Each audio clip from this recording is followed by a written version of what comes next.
Thank you very much.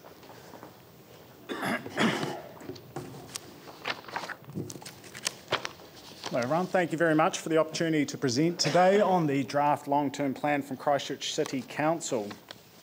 New Brighton sits in a very unique position at the moment. It's very exciting. We've got the ability right now to go against the grain of 30 years of social and economic decline. This isn't an opportunity that came about lightly. There's been extensive work being enabled in the last few years to get to this point. The long-term plan has significant impacts on New Brighton. It sets a 10-year framework for where we see the coastal areas going ahead. Christchurch is a coastal city and New Brighton sits on 24 kilometres of coast. In preparing this submission, we aim to provide the Christchurch City Council with intelligent and thoughtful commentary on its future financial commitments to New Brighton, with a specific focus on the redevelopment of the New Brighton Central Business District and the adjacent foreshore. I'll try and brush over this really quickly because I understand we're on time limitations. Can I get a quick indication of how many councillors watched our YouTube submission? Not bad.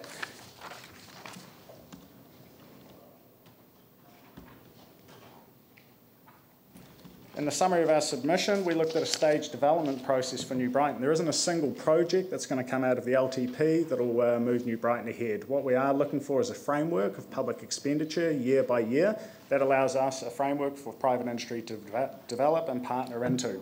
Currently, the budget allocation for New Brighton in the long-term plan is insufficient to enable the Council's master plan. This is a document that's been worked on for 3 years now, and the budget just simply isn't there to be able to do the public space actions. Please bear in mind these are only public space actions, and private industry is our role as the business and landowners to ensure that that moves ahead progressively with the public body. We seek budget confirmation to implement the Council's master plan through stage development, focusing on 2015 budget confirmation for aesthetics and amenity enhancement. It only takes a site visit to New Brighton to see the current state of New Brighton as well. Cracked and dirty footpaths, rubbish bins, toilets, all the public body aesthetic and amenity values are very, very low. It's not only the public body, private industry has to play its part also. 2016-17, the Oram Avenue extension, there's currently a budget allocated for the purchase of the holdings but not for the building of the road. That provides no certainty for private industry partners to develop adjacent to those new roading infrastructures. 2016-17, the bus interchange, through the master plan, there was a very good bus interchange system proposed for Beresford Street.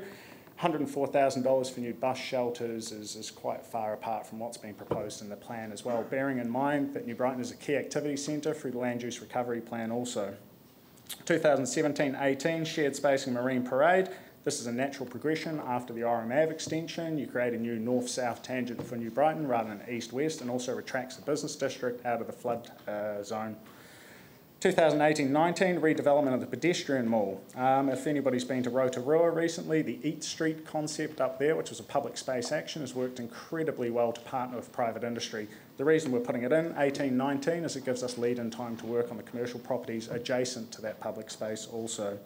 2017 to 2020, the introduction of the Legacy project and the redesign of the foreshore, inclusive of boardwalk systems linking the north and south ramps together and ensuring that there is linkages back to the commercial area as well.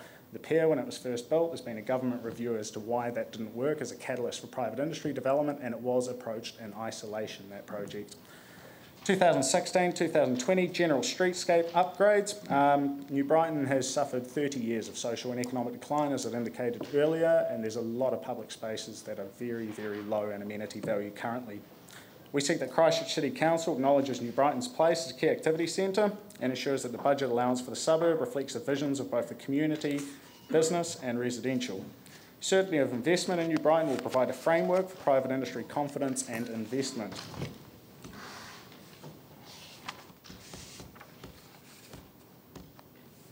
I'm very excited to hear about the development authority that Christchurch City Council is establishing currently, and I'm even more excited that you're going to be targeting New Brighton as one of the areas for the development authority to move into. My one hesitation is that you've got the community, business and residential, which very much shares a vision in New Brighton. There's been a lot of hard work, a lot of community meetings held over the last 2 years to ensure that that vision is united. On the side of that, obviously came out the master plan, the long-term plan. Without putting in a framework of budgetary expenditure, you're going to have a development authority come out, and it's going to have a legacy project to work on, and that's almost it. We need to have some certainty through public space actions as to where New Brighton's future lies. We've put a lot of legwork into this in the last 2 years. We've had Sam Martin and Jason Mill working with us quite extensively, looking at the role of the public spaces. One of the most exciting parts that we have been looking at is that this is an investment for Christchurch City Council. We're not asking you to invest in a single project, we're not asking you to lose money. The Orem Avenue example is a classic where the development contribution fees and the extra rates revenue over a period start mitigating some of the costs of these public space actions. But through the long-term plan, the public body should provide confidence and a framework of public expenditure to progressively move New Brighton ahead. Confidence, after all, does breed investment. Implementing the council-led master plan can only be achieved through the budget confirmation of the long-term plan. This is something we consistently hear from staff when we talk about the aesthetics and amenities or the enablement of the plan, is that it is merely aspirational until we start seeing budget confirmation around this. I'd like to open up to questions.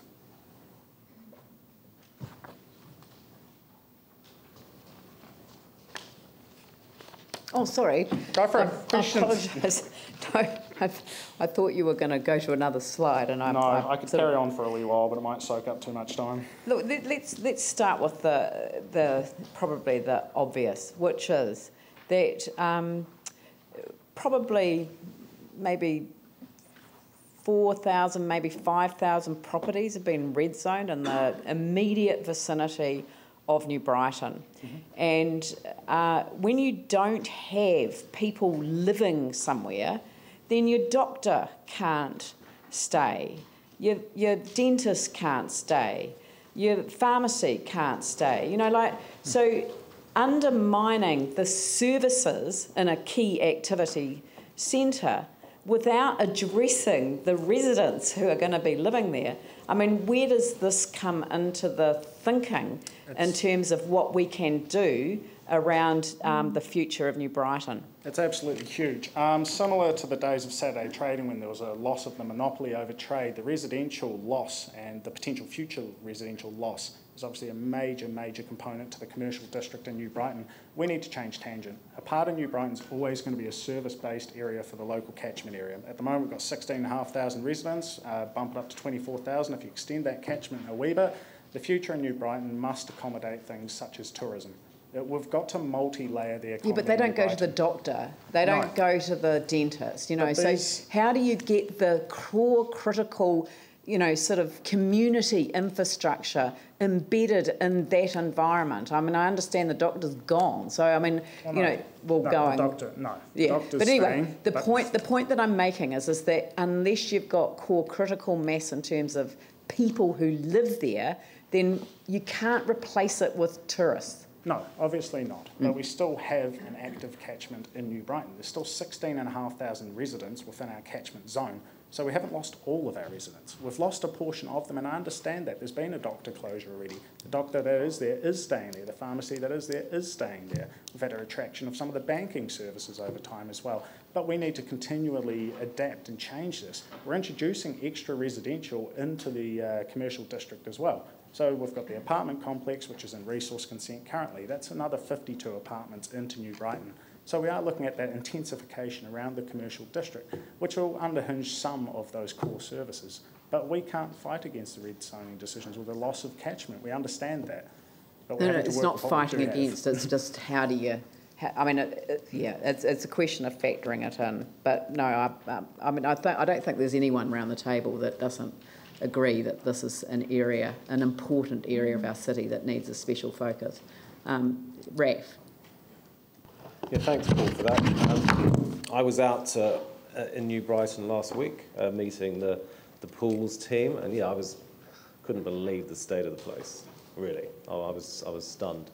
Having said that, I do think there's a tremendous opportunity there, and I can see, and I'm very confident we will be able to deliver the legacy pool.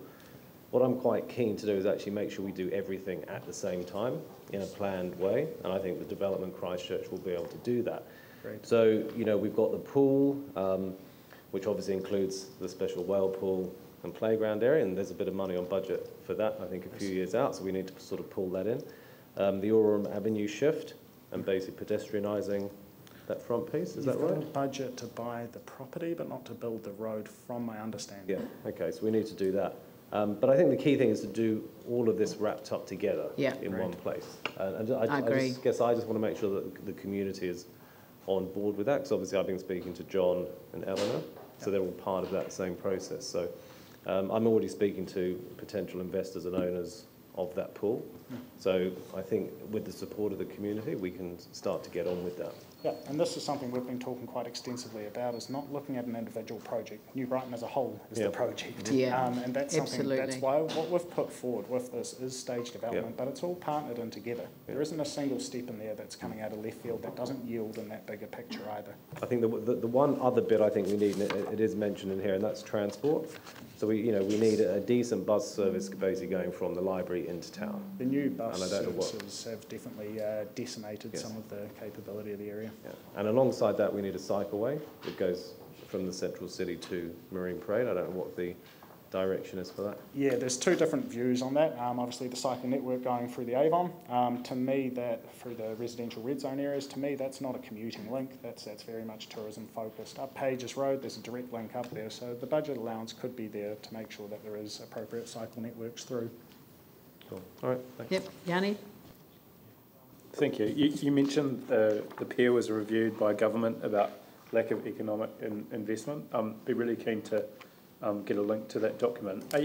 Are you aware of any other research that's happened in terms of obviously the new library and the huge amounts of money council spent on changing the roading previously? As to why those haven't? Well, it's reasonably I can tell you why the letter we've, didn't work. We've had a lot of conversations around this. Part of it is engagement with private industry. 80% of the commercial district isn't owned by council. It's private industry. That's my job to ensure that there's progressive movement on that front. That's the biggest change in New Brighton will come from private industry. The peer and library review, I'll definitely send that through to you as soon as I find that link again. But what it is isolated actions. Again, you've got a peer and library built and it's a one-off. You've got a slow road built and it's a one-off. At the moment, the aesthetics and amenity, the street cleaning, the toilet, all of these things have been let go. So you're expecting one project to fix it. The same as the legacy project by itself won't work. There has to be steps and stages. Yeah, the Business Association used to hire somebody who basically did, the clean up at the mall. So we just started that 2 weeks ago again as well. Right. So that, and I'm not sure who funded that, whether the council funded that. But I mean, if that's something that the Business Association, we heard the previous submission from the Central City, and basically they're saying, look, at the end of the day, we'd like to be a business improvement district. We'd like to be self-rated, and we'd be able to provide our own sort of coordination and service delivery.